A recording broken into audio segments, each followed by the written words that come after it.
प्राचीन काल में एक गरीब पुजारी हुआ करता था। उस पुजारी की मृत्यु के बाद उसकी विधवा पत्नी अपने भरण पोषण के लिए पुत्र को साथ लेकर भीख मांगती हुई शाम तक घर वापस आती थी।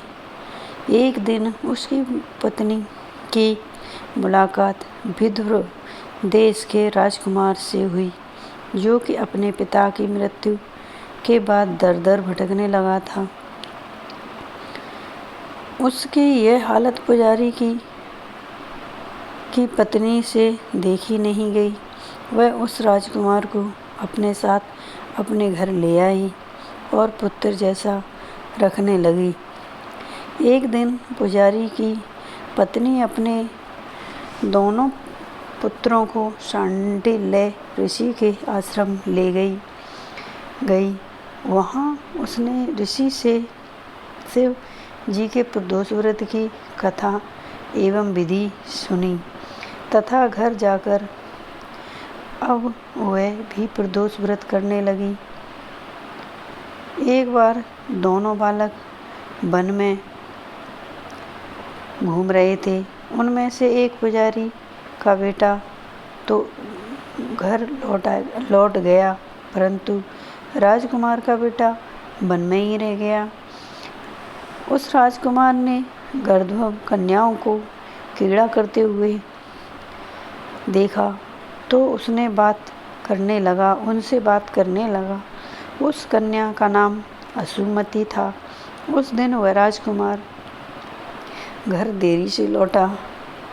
राजकुमार दूसरे दिन फिर से उसी जगह पहुंचा जहां असुमति अपने माता पिता से बात कर रही थी।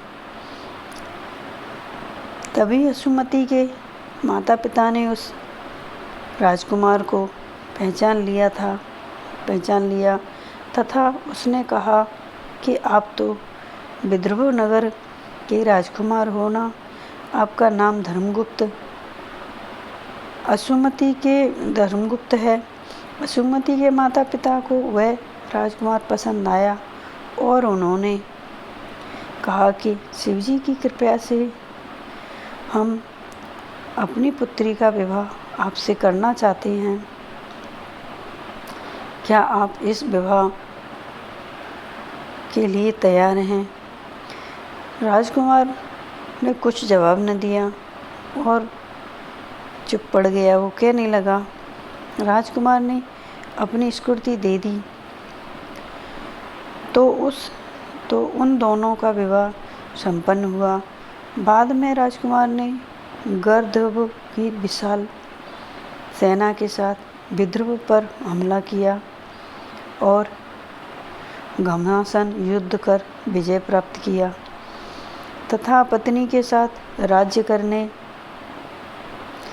लगा। वहाँ उस महल में वह पुजारी की पत्नी और पुत्र को आदर के साथ ले आया तथा साथ रहने लगा।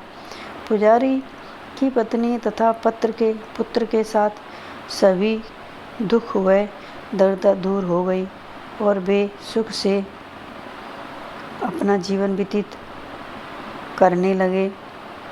एक दिन असुमति ने राजकुमार से कहा,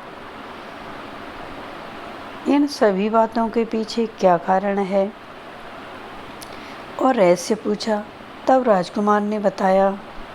असुमति को अपने जीवन की पूरी बात बताई और साथ ही प्रदोष व्रत का महत्व और व्रत से प्राप्त फल से भी अवगत कराया। ऐसा है करने से असुमति पूछने लगी। उसी दिन से प्रदोष व्रत की प्रतिष्ठा व महत्व बढ़ गया था तथा मान्यता अनुसार लोग यह व्रत करने लगे। कई जगहों पर अपनी श्रद्धा के अनुसार स्त्री पुरुष दोनों ही यह व्रत करते हैं।